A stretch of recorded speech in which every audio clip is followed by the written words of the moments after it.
Knon 89.3 FM in Dallas and Fort Worth, the voice of the people.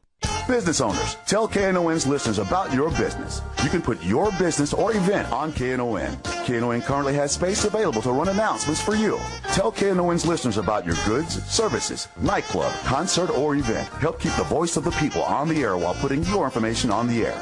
KNON's been named the #1 radio station in Dallas by both the Dallas Observer and D Magazine. Put your business with Dallas's #1 station. Call now for more information at 214-828-9500, extension 227, or extension 233. For more information, go to knon.org and click on the Run Spots on KNON page. It's a great way for your business to support community radio while letting more people know about you.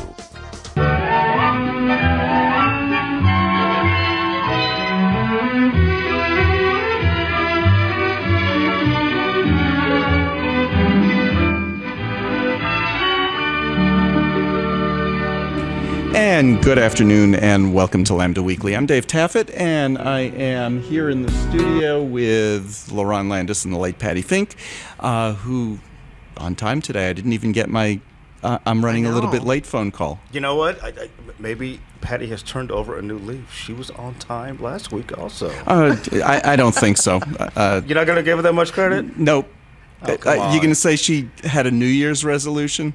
The only New Year's resolution I ever make is that I am going to break any New Year's resolution that I make. And I always keep that resolution.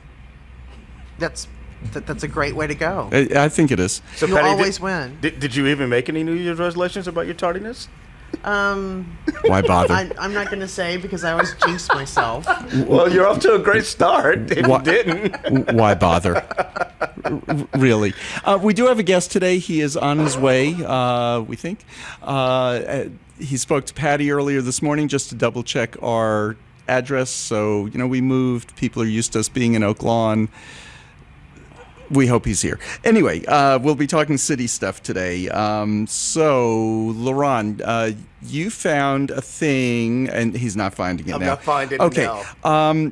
I'll start with mine because we had a couple of top 10 lists, and we're going to start with these. The top, was it 15 or 14 Airbnb trending neighborhoods, Lerone? It is the top 14. Top 14 in the world. Number 10, and only one of 3 in the United States, Oak Lawn. Really? Oak Lawn.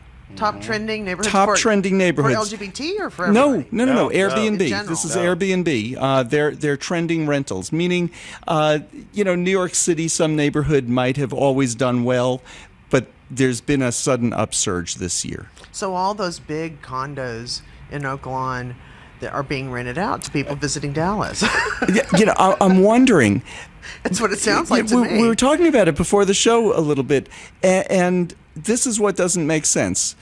Airbnb you think of as being homes. Mm-hmm. So I would think a neighborhood like Lakewood, if you wanted a close-in neighborhood to downtown, Lakewood would do well, or Highland Park would certainly do well.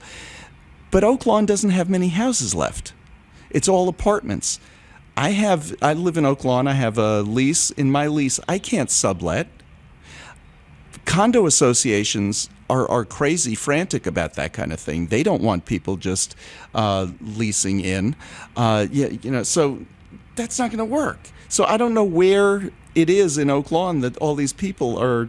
Oh, they're just doing it then. But there are 3 neighborhoods. Condos, probably. To help pay down that big mortgage cost. So 3 neighborhoods in the United States. Oak Lawn was number 10. After that came Kaneohe, Oahu, which is just on the other side of Oahu from Honolulu. And the third one was a neighborhood in Atlanta, near Piedmont Park. It's also a gay neighborhood, but it's called kind of Ponce Highland. Yeah, it's right outside. It's right outside the gay neighborhood, basically. Top 3 neighborhoods. I don't get that. I just don't get that. Anyway, you had the 10 healthiest neighborhoods in North Texas, Lerone. I do. And of the 10 healthiest, number 7 was Lakewood. Mm-hmm. Number 10 is Oak Lawn. Mm-hmm. And both of those are in District 14. 14, thank you. Lakewood is not in District 14. Lakewood's not in District 14? District 9. It's in District 9. Oh. Okay, well, never mind. Well, That would be Philip. Thank you. and I'm only late. and only Thank you. half. I And only, biked in, and only trying to get my exercise in. Wow. Wow, I thought you looked a little flat. And only- Extra points. Extra points, Philip. only half of Oak Lawn's in his district. So I was giving him credit for 2 of these great neighborhoods. Okay, you get credit for a half neighborhood. I get 3/4 of Oak Lawn. Our You guys guest are today shorting me out of is all my good stuff. Philip Kingston, who didn't get my directions earlier this week, but that's okay. Since we I wasn't moved, going to follow him anyway. I took my bike. well, that's true. That's true. So Google Maps already has the city's bike plan loaded. When you map something on Google Maps, it sends you on the actual facilities that we built in the city, either the buffered facilities or the shared lane facilities. And I mean, that's more than 7 miles away from me, and I had no conflicts with cars anywhere. It's great. Oh, that's awesome. It is. That's really awesome. I want to go back to this line down Cedar Springs for you. Isn't it crazy how you have to figure out, well, which side of the street am I on? Which district governs this? And it's the same. I found, Aaron works for Dr. Teresa Daniel in County Commissioner's Court. And it's the same thing, but you guys have the same line. It's like the library is yours, Oak Lawn Library. Yes. But Illume is somebody else. That's right. But it's Adam Madrano, so Yeah. you wind up kind of with 2 for the price of 1. Pretty cool. It depends on how we do it in redistricting. We used to share Greenville, Henderson, and Cedar Springs, and like right down the middle. Mm-hmm. And in the last round of redistricting, Pauline decided she did not want to share Greenville anymore.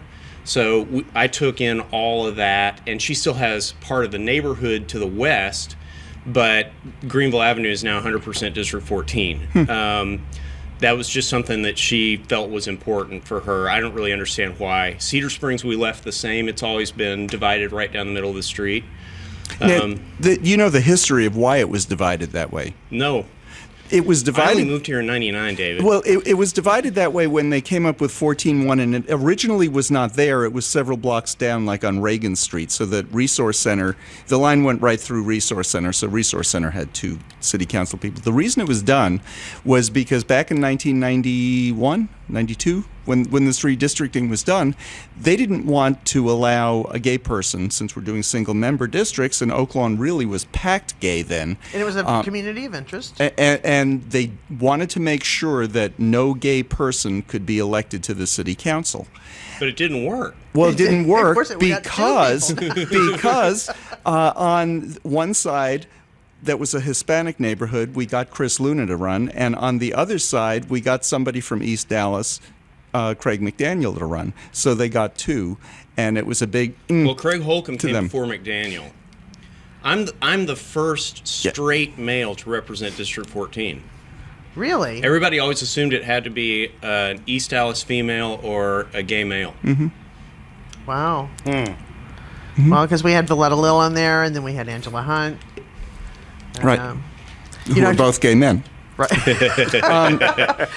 Well, I remember when last time we had Valletta on the show, we asked her, she was telling us a story about her son when he was younger, had said, "Mommy, do you know any unmarried men who are not gay?" And she goes, "Well, of course I do." And he said, "Well, name one." And she said,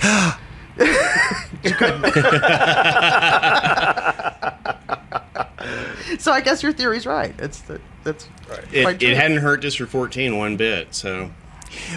we have a number of things going on in the neighborhood, and some of them overlap, because that's just the way that neighborhood does overlap. One of the things that happened when Angela and Pauline were both the city council people for Oak Lawn was they both gave money from bond. They assigned money from the last bond package to beautify Oak Lawn. And nothing's happened with that money for a number of reasons. Nobody could figure out how they wanted to beautify it. I think other people said, "Oh, it's so ugly that nothing we can do with it."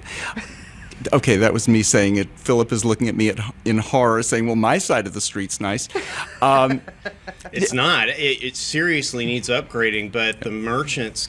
there's one reason it didn't happen. The merchants absolutely will not allow the street to be pedestrianized and to be beautified and to go to 3 lanes and a turn lane. Right. And they held this horrible meeting with me and Adam where they harangued us for over an hour about how stupid we were and it would never work and how could we possibly think that for God's sakes, we don't want to be Greenville Avenue. And I was looking at these people, I'm like, are you out of your minds? They're like, well, how are we going to get the beer delivered? I'm like, beer trucks can get down alleys. I don't know if you've ever seen a beer delivery guy, but they could prop the truck up on two wheels and drive it sideways through. That's how Patti drives. and like fling beer out the window into your cooler. They can handle anything. So it was enormously frustrating. So we're essentially stuck. There's no plan. So instead, that money has been reassigned, and it's about $1 million, $1.2 million. $1.2 million. That's going to be used for what? We don't have any idea yet. But general category is security, isn't it? Well, we're definitely going to fund security out of that, but it's hard to develop a needs inventory that's $1.2 million in security upgrades. Mm-hmm. Right. We already had money set aside for cameras separate and apart from the 1.2.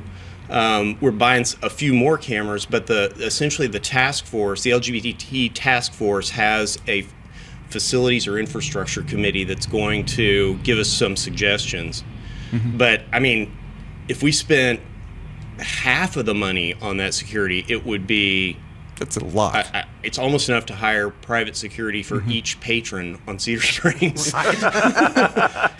And that's so odd to me that they wouldn't want to do that expansion because I find going down to Greenville a joy.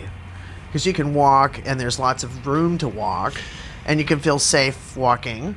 And it's a great thing to be able to pedestrianize, to have a walkability area in your neighborhood. Well, I wish Dallas in general was more walkable. That's a goal of mine. I know that Adam shares it. And the good news about Cedar Springs is because it developed later than Greenville, it's wider so that we can accommodate more types of transportation. We couldn't squeeze a bike lane onto Greenville, for instance, and it really would benefit from turn pockets or turn lanes. There's just not enough space for it. Mm-hmm. Right. Yeah. Right. Let's talk about walkable city then a little bit because, security in Oak Lawn, there hasn't been an attack so far this year that we know of. Knock on something. Yeah, knock on something. Right. And hopefully that's going to continue. There have been a couple on the Katy Trail. I mean, crime's not going away.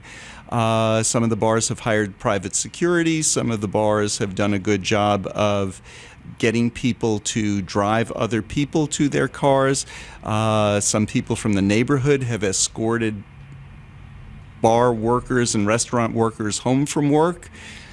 So lots of good things have happened. Sisters of Perpetual Indulgence and Adam and Omar and I all went out and handed out emergency whistles a couple weeks ago. Oh, nice. I got to tell you, if you're walking Cedar Springs with the Sisters of Perpetual Indulgence, you are safe. Mm-hmm. And well entertained. 2 in 1, you can't go wrong. I think the whistles idea is just brilliant, and it's so, even when you're not in Oak Lawn, you got that whistle with you. I think it's a good thing to have. And today's world with iPhones and such, you can get free apps that are air horns that are really loud. Wow. And I have several, and if I'm walking in the dark, I try to avoid those situations. But when I am, I have my finger poised, my thumb poised to hit that air horn.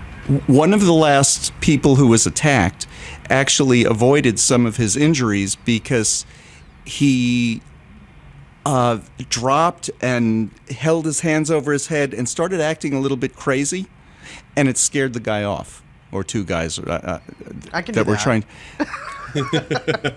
But a whistle, same sort of thing. It disarms them. They don't know what. Well, one thing I want to make clear is that in these efforts to raise awareness about safe practices, I don't want anybody to interpret that as blaming these victims for getting attacked. No. It's a good idea to stay aware of your surroundings and to walk with other people and to be driven back to your car and all that stuff. Those are good basic safety tips all the time. But essentially, the street invites young singles to come out consume alcohol and walk around. And so if that's not safe, then it's incumbent on us to make it safe. One of the people who was attacked, a number of them were attacked on side streets late at night. One of the people who was attacked, who was on our show, he was attacked right on Cedar Springs. One of the other people who was attacked, it was a side street, but it was early in the evening that they got him. So Very early, actually. Yeah. So no, we're not blaming the victims, but we're saying, you know what? As a result of this, we've come up with a number of ways that you can be safer. I think it's just So. I think it's just being smart, and we'll hopefully what the increased police presence and now the increased security infrastructure that we're going to put in is just going to create a safer baseline for the street. More that you could look back and say we were just lucky for many years before these attacks happened that we should have had this infrastructure in before then. Has there been any efforts to increase security around White Rock Lake? Last year we had that. I don't Not know. his district. I know, but I'm just in general. Yeah, but I'm interested in all of the districts, David. Yeah, thank you. We had that. Now he is. Now that Ron has mentioned it, when I mentioned the neighborhood. It was, I don't know, because of a freak Whatever or David says is wrong. That's the new game for today.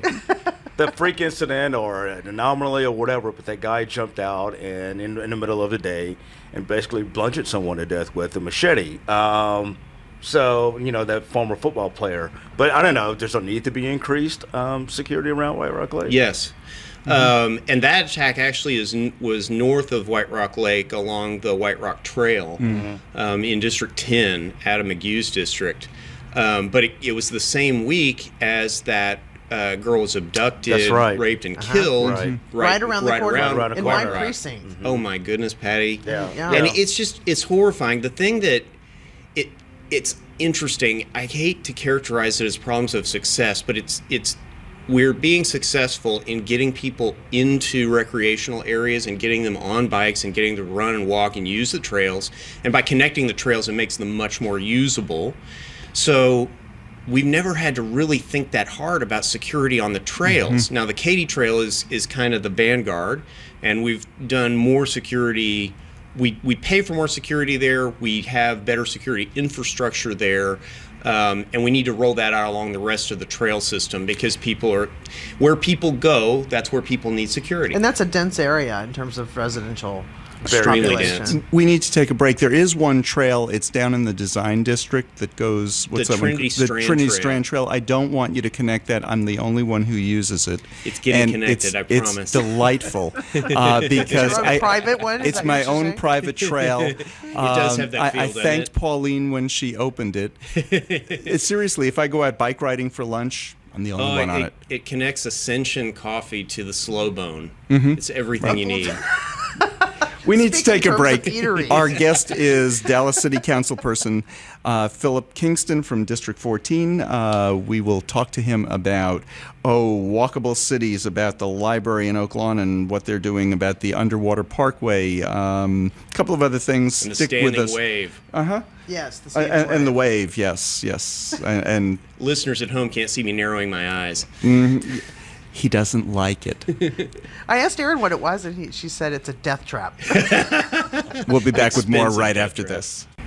Which And it welcome back started to in Lambda Weekly. That's so much easier. Didn't work. Uh-oh. I know. Our guest today is Philip Kingston. We're talking about a number of Dallas City issues. Let's talk about walkable cities. I know that's one of your issues, one of the things that you like. In Oak Lawn, there's a library, and it's out on the street. And it's a real neat little library. And the problem is the word little. It needs to be bigger because it is so busy. There was a meeting with the community and Kroger. Kroger would like to take the library. Kroger wants to expand on Cedar Springs due to their success, due to all the new apartments that are opening in that area. And they'd like to put the library up on its roof because and everybody tells me not to say it that way, it will be on the second floor. The pad site where the library is, they figure they can get about 100 parking spaces out of that. Problem is, it pushes the library back off the street, and we have a big parking lot facing Cedar Springs.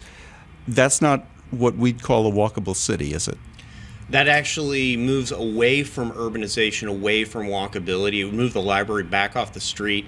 It gives Kroger more parking, which I don't think that's what Kroger really needs long term. It's hard to tell a business owner how to do business. They tend to not really care what you think. But long term, as that neighborhood gets denser, you're going to have more people walking to Kroger than driving. And to tear down what's been one of the most successful libraries in Dallas and risk whatever would happen if we moved it for the purpose of 100 parking spaces, it just doesn't sound like a good value proposition. And Kroger had framed it up as even if we were going to do it, which the community to me seemed to be objecting to, about 100% of the. In fact, 100% of the feedback I've gotten from the community, and we've been collecting it at my office. And there were about 100 people there or so. Not that 100 people fit in their meeting room, but it was out the door. Well, the meeting room has held so many important functions there, social, political, community, all that stuff. And it needs to be bigger. I mean, the crowd there, when it's spilling out, that tells you we have a facilities need there. I just don't think that moving it back over the Kroger is the way to handle it. Everybody was talking about Kroger really is built in a suburban form where it's back across a large parking lot, which they've beautified the parking lot somewhat. It's not terrible, but it could be better. And if they could move closer to the street, that might be better. And did you notice the neighbors plans? Live right behind them who'd like that. Did you notice the plans? There are trees in the Kroger parking lot. I tried to take a picture of the Kroger for Dallas Voice, and I couldn't get a clear picture because there are so many trees. The plans had no trees in it. None. Well, in their defense, they would have to meet Chapter 10, the landscaping code, and so they would have to have some trees. Yeah. It's probably just a design error. But yeah, that was a misstep, I'd say, on their part. I just don't think it's going to happen. We need to expand that library, but we're just going to have to do it on our own and maintain that urban form where it's sitting right on the street. There's a large amount of LGBT reference material that is sitting in storage because we don't have room to display it in that library. We have a great collection of LGBT materials. It's one of the largest in the country. Yeah, but it could get bigger if we had the space for it. So that's a priority for me. I just don't want to do it the way Kroger proposed. Now, nobody at that meeting wanted to, and the way people started their questions was things like, well, that's a lovely design for Irving. And then they'd ask a completely different question. There was a complete disconnect between Kroger and the people who are shopping at Kroger, and I guess they don't care because as far as they're concerned, people are shopping at Kroger. I don't know. According to Kroger, that's one of their most successful stores and actually either keeps pace with or outsells the much, much larger store on Mockingbird, which I thought was interesting. Then Wow, why do you mark with success? Well, they want it bigger so that they can sell more. They think they could sell more with more square footage, which seems reasonable to me. But another issue, and I wasn't able to go to that meeting, but I'm so glad somebody asked it, was about the open carry that Kroger has approved in Texas. Oh, several people. Funny. Kroger is so schizophrenic when it comes to progressive issues. It's one of the few grocery chains that really supports a living wage by having unionized workforce, but then it made the bizarre decision to allow open carry. I have no idea. I'd love to go to a board meeting and find out what they're thinking. Here's their rule nationwide. And they're sitting there. They have one rule. It's nationwide. Whatever the law is, we're not going to do anything about it. That's so lazy. Now, I think they worked on the liquor thing, though. The way they're saying it, they were the first store in Dallas that when they changed the dry area Well, rule, because it became wet, so that's the law. That store right by me on Northwest Highway at Plano Road was the first store that. Okay, so the first one store after anywhere in the another, city that people got were saying, I'm not shopping in your store because of your open carry. Now, what I'd like is the library to have, just completely unrelated. But there was one point where I chimed in, and I didn't have to chime in at all. I had a whole list of questions. Everybody else asked them. But there was one point where he said, "We're just following the law," and I said, "And the law says you can put up a sign." Yep. They have a choice. Yeah, That's I don't following the understand law. The choice they made. And I said, and you're, that's weird. you know, you're saying you're part of this neighborhood, and you're the only store allowing open carry in this neighborhood. Stores, especially Kroger, you know, their success is driven by responding to the neighborhood that they're in. Their product selection varies store by store based on what sells. And we saw, you know, with the Walmart closing on Greenville this last week, that if you get that wrong, you will not make money. You will go under. So they're experts at this. Why wouldn't they make each store cater to its neighborhood with regard to open carry? Or at least, If a even store if they in use Frisco the wants default, to have open carry, what do we care? even if they were using that Exactly. default on open carry day, when they start hearing the complaints from the neighborhood, respond to it. It seems like a severe misstep. I just don't understand it. Yeah, I have a Kroger that's diagonally across the street from me. I haven't been in there, and I won't go. I'm not going into a store that has open carry. I just don't feel safe. Am I, you know, and am I boycotting? Am I advocate? Nope, that's just me. I've made a decision how I'm going to shop, and other people should make the same decisions. You know, I think it's kind of funny though that people say, "Oh, well, 45 other states have open carry," and I'm like, not "Yeah, our but they're law. not Texas. It's also not, Texas with open carry. That's just It's a different scary. ball. it's Yeah. also It really not is. it's It's a good also argument. not Delaware our with law. open carry, maybe. I mean, Texas. My God. It is not our law. Our law was written to be so extreme. The one place that you can open carry, and this was part of that discussion about moving the library, is the library. Because it takes a gun to take out a book. You know, Clearly. And the legislature specifically carved out libraries from the educational institution exception to open carry. So libraries, by law, cannot prohibit open carry. That's Thanks insane. to the Texas Wow. legislature. That's insane. My least favorite group of people. So is I have slightly more love for the Islamic State. Wow. I mean, is there like Okay, some, that's an exaggeration. is there like some history of people like fighting and or having to defend themselves in libraries?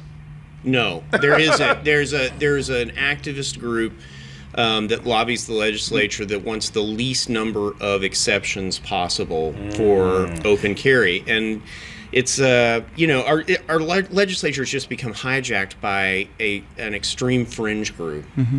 It has, do you know, it has. with the library, I even asked Joe, how do you pronounce her last name? Gidice. Gidice.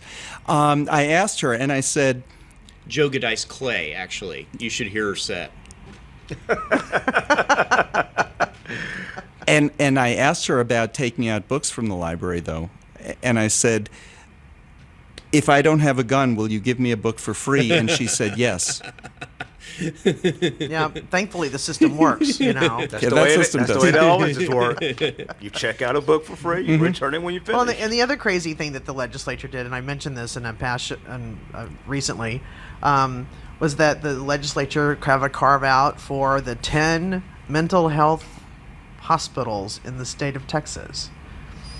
Like Terrell and Rusk and Big Spring. Like, you can open carry there. The staff cannot, and of course the patients cannot. I'm surprised But visitors that the can patients open can't. carry in the presence of mentally unstable people, by definition. Do you know where else is a carve-out? The Capitol. If you have a concealed carry permit, you don't have to go through security at the Capitol building. Now, I have a concealed carry permit. I never carry a gun. I got it because I heard that it gets you out of speeding tickets, which it does. And Really? But when I went to the Capitol with our lobbying staff from the city, I spent a bunch of time down there this last session. They all had to go through security, and I just walked right by. Interesting. Wow. Because you're admitting you have a gun. But I never did. But what if you had some, a pocket full of C4? Or anything else that you might want to bring in. I Yes, always but you thought- have a license. But I used to do a lot of travel to Baltimore. My company, we did a beta project there, and every week I would forget to take the water bottle out of my bag. When I was going through security to fly back and forth from Dallas. And after a while, I thought, well, that would be the way, because they would always pull me over and take my water bottle. And They make you never throw it looked away. through the rest of it, and throw it away. And, I was thinking that would be the way you would smuggle something in. You'd put something obvious, let them take that, and then you could just go right through with your other stuff because they're so focused on the freaking water bottle. I mean, they just stop looking. I'm like, this is crazy. I want to go back to walkable cities. What are some of the things that we're doing, and what neighborhoods are best right now that you would call good walkable city stuff? If you Google Dallas neighborhood walk score, you will actually find ratings of walkability by neighborhood. Greenville is fantastic. Downtown is fantastic. Uptown is pretty good. There is a mobility plan that Uptown Dallas Inc., which is the nonprofit that administers the public improvement district there, has paid for, that is revolutionary. Patrick Kennedy is the author of it, and I am very committed to trying to implement it. It's probably a 20-year plan, but it will transform the way we get around Uptown. And incidentally, actually makes it easier to drive in Uptown, in addition to protecting bicyclists and pedestrians. One of the biggest things that we are about to do, or just did, I can't remember, is I think we passed it out of committee, and it may be on the agenda for this week, is the new Complete Streets Design Manual. A lot of the automobile infrastructure that we have in the city that makes it difficult to walk or bike is the result of a very antiquated design manual. Engineers work from regulations and design manuals, and you have to change the basic documents before you get a better product. And Pierre Chaco with the City of Dallas, has led that process. We saw the plan in committee. It was fantastic, passed it out unanimously, and I anticipate that the City Council will adopt it. Over the next couple of decades, as we fix streets, this will drive our dollars toward the things that we think are more important, the bikeability, walkability. And the really great part of this plan is that it takes a lot of neighborhood input. It's finally says, look, let's have these neighborhoods tell us what they want in transportation infrastructure. That you always get the best outcome when you ask the people who actually live there. Okay, I live in Oak Lawn. I live right near Parkland Station, and I use Parkland Station all the time. I take DART downtown or to Fair Park, or if I can take DART, I do. I heart DART. Just it's real convenient. You're a lunatic to do anything else because it's just a pain to park. Exactly. And It really nobody is. knows which street is one way. To the state, I've been Everyone to the state downtown fair is every lost. year since the Green Line has opened. I hadn't been in years. Anyway, there is no sidewalk to get from Maple Avenue to that station, which is right there. Is that District 2? It is District 2. Not yours, not yours. But that's a good example of we put in a train and people walk to a train. There is no parking lot at that station. One of the most glaring examples is along Garland Road in front of the Arboretum. Yeah. No sidewalk. No sidewalk. No sidewalk. Yeah. And when you ask them about it, they're like, well, we'd love for the city to pay for a sidewalk. And we're like, oh, well, thank you. Yeah. We're paying for all your stuff and the sidewalk, too? Well, what I You know, don't it's- understand. Oh, Go sorry. ahead. I was just gonna say, when growing up in Texas, I just started to really travel out and visit other cities till I got out of high school, and you are amazed when you see other big cities and how walkable they are. Right. Of course, we want to keep Dallas, and with our own unique, special characteristics. But is there a city that you kind of made me want to model after of that you think is just a prime example of walkability outside of New York, obviously? No, Dallas has somewhat similar problems to all other big Midwestern cities, which is sprawl. And sprawl is just a killer for walkability. It's a killer for bikeability. It's a killer for public health. It makes us fatter. It makes us less healthy. It's hard to overstate how negative it is. And I'm standing on this side of the board, and he's talking about the other side of the board. I just want to. But we have some great neighborhoods. But I will tell you that when I lived in D.C. in the 90s, it was not, the downtown was fairly walkable, but it was not a terrifically walkable or bikeable city. And in the intervening years since I left, I go back twice a year now for lobbying stuff. It's unbelievable. It's so easy to get around. It is. Austin has made great strides in walkability and bikeability. We're way ahead of them on mass transit, though. Houston recently reworked its bus routes, which sounds like a doesn't sound like much, but they've seen a 30% increase in use of mass transit, which just takes pressure off of your infrastructure budget. When people are using mass transit, that you need fewer roads, you need fewer signals. It allows you to pay for other stuff. We have sprawl, but we also have some great neighborhoods. And it's not like I need to get out of my neighborhood, but I need to get around my neighborhood. I need to be able to get from my house over to the DART station that's right there. I can hear them call the announcements from my back door. I need to be able to get there. So it's simple things like that. When DART puts in a station somewhere, you need to be able to get to the station. Right. What I don't understand, though, is DART is, the city of Dallas has 8 seats on the DART board. And the word Dallas is in DART, Dallas Area Rapid Transit. And there is no train stop at City Hall with all of those employees. There might be. With, it's just down to the convention center. But if you're working after dark, going to walk over there. I mean, it's to me, it's just kind of stupid. A stupid wasted opportunity. Lots of people go to City Hall to do business, and I'd love to stop in the right expansion. there. In the expansion of the DART line, the circulator route around downtown that they're talking about. The D2 alignment, the second downtown alignment, has a City Hall stop. Excellent. Maybe. There are a lot of problems Depends with D2. on where. Currently, it's like a loaded gun pointed at every neighborhood and development on the east side of downtown. They're talking about taking down buildings. And it goes right through First Presbyterian Church. If you've ever been there, that's magnificent. It's been absolutely frustrating to deal with that plan. DART was supposed to build us a subway. They're committed to building us a subway if we hit certain metrics, but they keep moving the goalposts on how they measure that stuff, and so they're saying they're still committed to building the subway, which is what it ought to be under commerce. I agree. But they say, well, we can't find the money right now. I'm like, well, just because you can't find the money doesn't mean you change the strategic plan. Let's go get the money.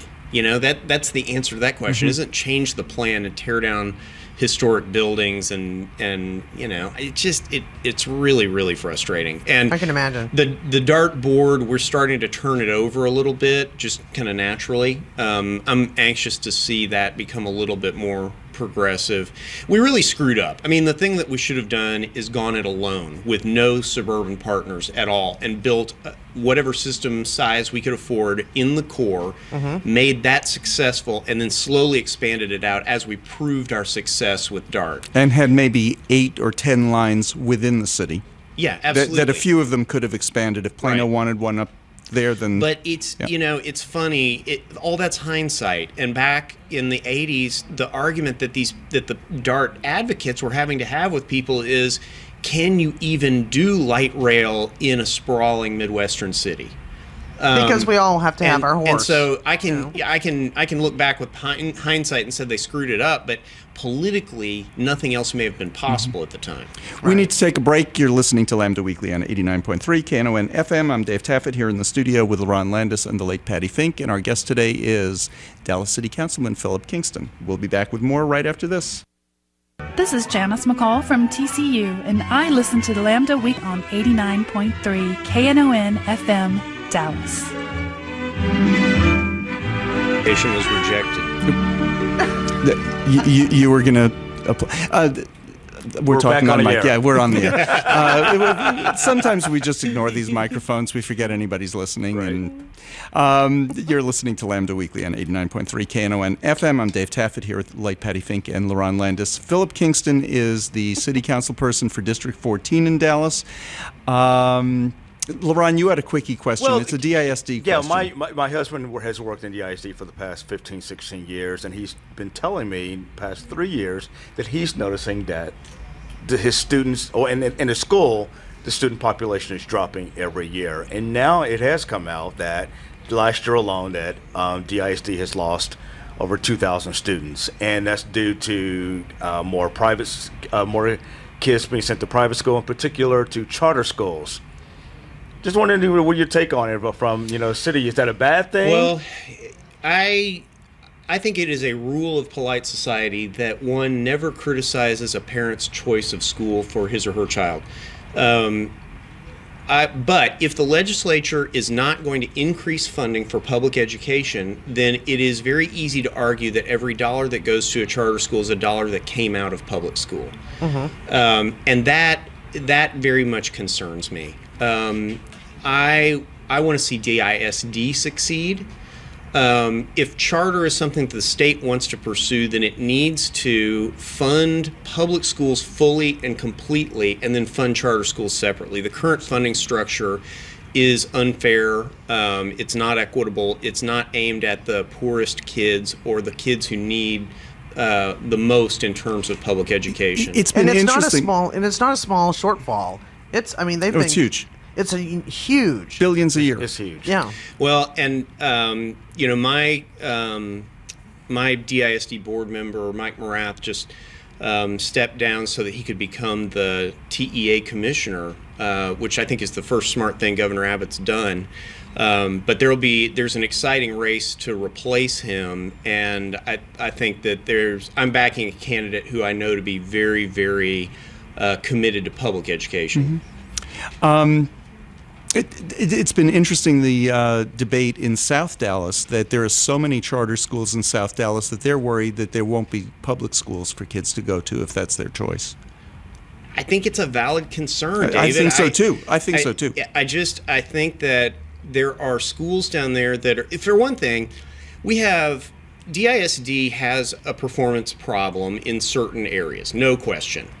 But DISD suffers much worse perception than its performance would justify. Amen. Amen. We did a study at the City of Dallas to identify what citizens are concerned about, a very good comprehensive study about 1.5 years ago. And we also polled on attitudes about the schools. And what we discovered was that the people who live closest to our highest performing schools have the worst perception of DISD. Which tells you that these people who have, over the years, bashed DISD, which seems to be like a civic pastime around here, have created a false perception of the quality of our public schools. And the mayor is chief among them. This is the guy who said it was the worst urban district in the nation, which is just flat false. I mean, it's completely false. DISD is actually pretty decent for urban districts, and it's going to get better. There are lots of things in place right now that I think over the years will significantly increase the performance of DISD. Hope so. We're going to run out of time and not get to everything that we wanted to talk to you about. Because I can't shut up. Sorry. It's okay. We like that. We like that kind of guest. Whitewater rafting on the Trinity was somebody's brilliant idea. They installed it. Somebody was a rich person on vacation in Colorado who saw whitewater rafting and said, "We need that in Dallas." And for whatever reason, if you're a rich person who goes on vacation, the city staff will move heaven and earth to give you what you want. They don't listen to people on city council or the citizens. So what was installed is right underneath the Santa Fe Trail, which is a bridge. If you know the dark bridge in Dallas that goes over the Trinity, Santa Fe it's that one. Trestle Trail, which doesn't actually connect to the Santa Fe Trail. Right, that's right. What's happening with it? It blew up this week. Apparently, for the last 2 years, the Army Corps of Engineers has repeatedly said you've got to either fix it or remove it. It's dangerous for boaters, and it impedes the navigability of the Trinity there. And so they've been telling us for a long time that we needed to fix this. It's a death trap. It's a death trap, and especially the bypasses. The correspondence that Scott Griggs was able to finally pry out of the city demonstrates that multiple departments within the city simply sat on this, were unable to figure out what to do. And this is a project that Mary Soom personally worked on. I mean, she really, did everything possible to get this thing built. And now staff seems to be doing everything possible to keep from having to fix it. And so we found out 4 hours before the deadline that the Corps of Engineers was threatening to shut down all of our federal permitting because we wouldn't comply with their directives concerning this whitewater feature. Wow. So the whitewater feature is bad enough. The worst issue is the governance at City Hall, where we've got a city staff that is completely arrogant and willing to hide information from City Council, is unwilling to take direction from the people's representatives, and who undertook a secret lobbying effort to try to get Congress to change the Clean Water Act so that the Corps wouldn't have authority over this section of the Trinity. Wow. Without ever telling City Council.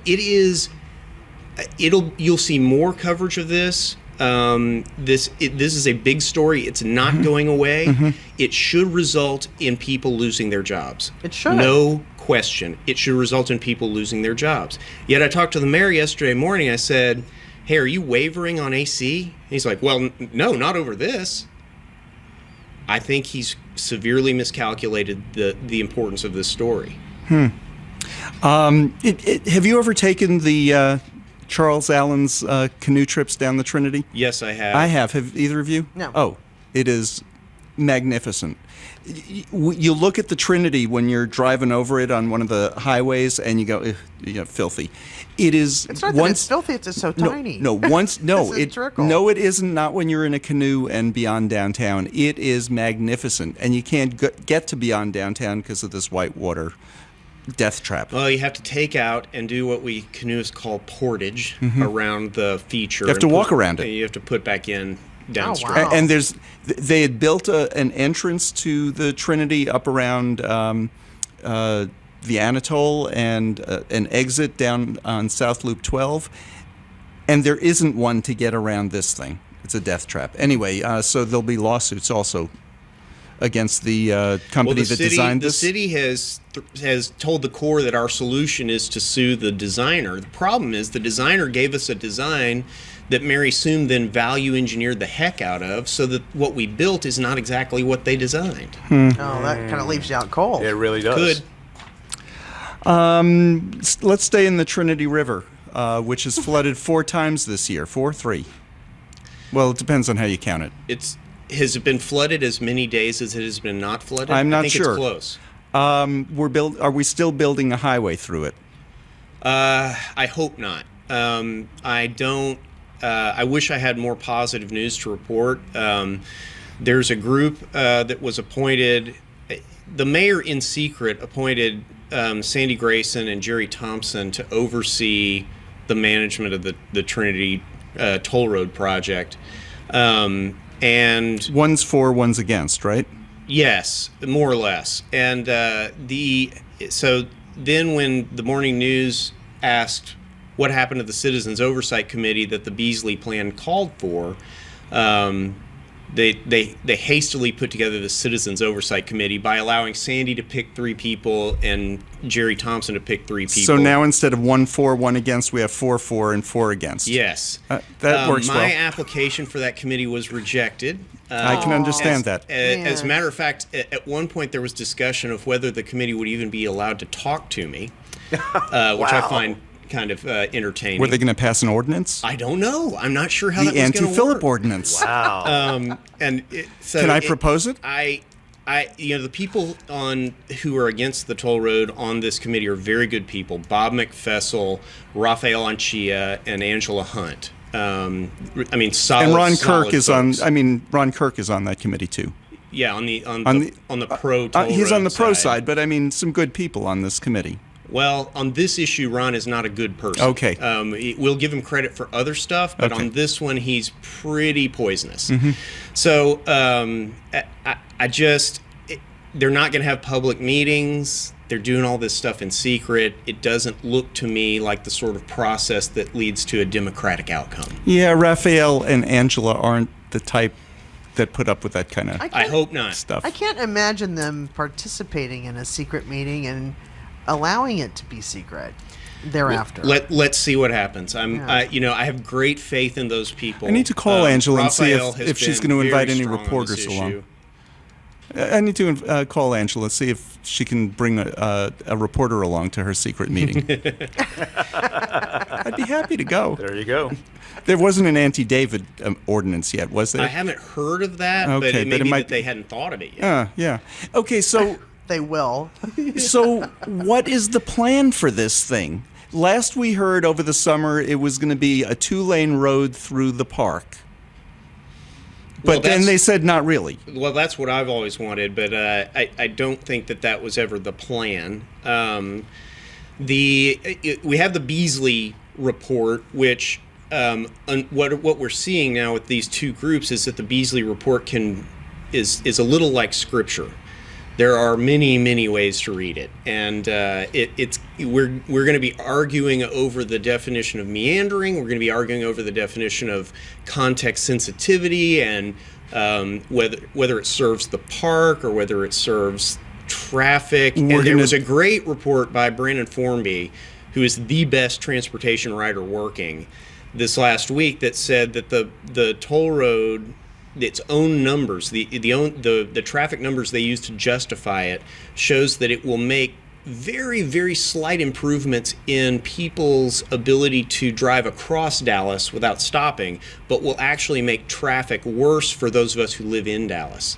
Which like by 1 million miles or something. And induce 1 million miles more travel per day within the region, which is a horrifying outcome. Why? Because highways induce traffic. They cause you to drive more. What they do is facilitate sprawl. Mm-hmm. And so what it shows is that people who continue to be for this road as a traffic feature are telling you that they care more about people in Frisco than they care about you. And that there is no other way to read that. Mm-hmm. And so when the mayor is saying, we need this road, this is what we need, which he's quoted in the same story, what he's telling you is that he cares more about people getting from Terrell to Irving than he cares about your commute. See, I've been saying that for years. When I moved here, the tollway stopped just before LBJ. It was 50 cents, and it was paid for. And right at the time it was paid for, the state did away with its law that you can put a toll on a road, but as soon as the road is paid for, you have to take the toll off, like the DFW Turnpike, which is I-30 between Dallas and Fort Worth. Well, you guys know the Baptists and bootleggers phrase from politics that, Prohibition was the creature of Baptists and bootleggers because the Baptists didn't want people drinking and the bootleggers didn't want the competition. Mm-hmm. Well, in this instance, we're actually being slightly helped by the nut jobs in Austin because, bless their tiny little conservative hearts, they hate toll roads. Mm-hmm. So do I. I always tell people that George Bush is a tollway and LBJ is free.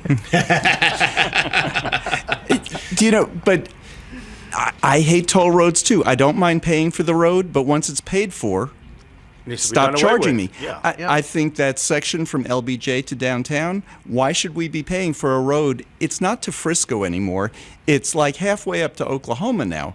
It goes way beyond Collin County now, that road, and we're paying for it here in Dallas. The Dallas road isn't being rebuilt.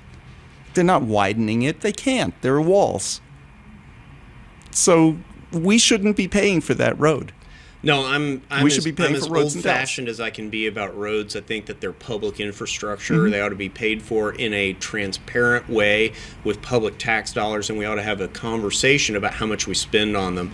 And this Prop 7 that we passed in this last constitutional amendment package, it commits so much money to the highway fund that could go to things that we might in the future want to pay more for, like education.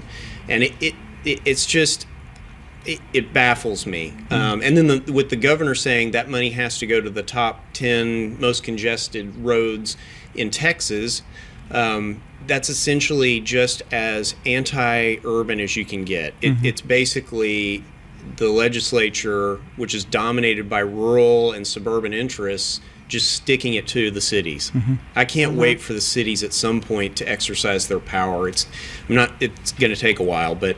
And what's crazy is today, since the 2010 census, more Texans live in urban parts of the state than rural, and for the first time ever. But until we get fair redistricting, that will never result in a change of power in Austin. It's true. It won't translate into anything else except just a nice little stat. And we're good with roads here in Dallas. Have you been to Austin? They don't have a single highway other than 35 that continues from beginning to end. They were built, and then you go on to the local road, and there's a traffic light in the middle of the highway, and there, it's terrible because Austin has literally doubled in size in the last 25 years. So, absolutely. So anyway, Philip, thank you for being here with us. Oh, it's been too long. It You has gotta have been. me on more often. I love this radio show. We will. We will have you on again. How do you think about new studio? Can't It's get it out. awesome. Isn't this a great the new studio? digs are terrific. Yeah. The mics work. Mics you know? work. You don't have to go up an The hosts elevator. are great. We don't have to share microphones. We have Right. extra ones. Next week, do we have a guest yet? We have Cleo and Nicole from the marriage equality lawsuit. From the state of Sweet. Texas. Yeah. De Leon versus Perry. Outstanding. So we actually have DeLeon on, and not their stand-in Mark and Vic, Right. who had been with us earlier. Philip, again, thank you very much for being with us. Everybody have a great week, and we'll see you then. KNON 89.3 FM in Dallas and Fort Worth, the voice of the people. Business owners, tell KNON's listeners about your business. You can put your business or event on KNON. KNON currently has space available to run announcements for you. Tell KNON's listeners about your goods, services, nightclub, concert, or event. Help keep the voice of the people on the air while putting your information on the air. KNON's been named the #1 radio station in Dallas by both the Dallas Observer and D Magazine. Put your business with Dallas's #1 station. Call now for more information at 214-828-9500, extension 227, or extension 233. For more information, go to KNON.org and click on the Run Spots on KNON page. It's a great way for your business to support community radio while letting more people know about you.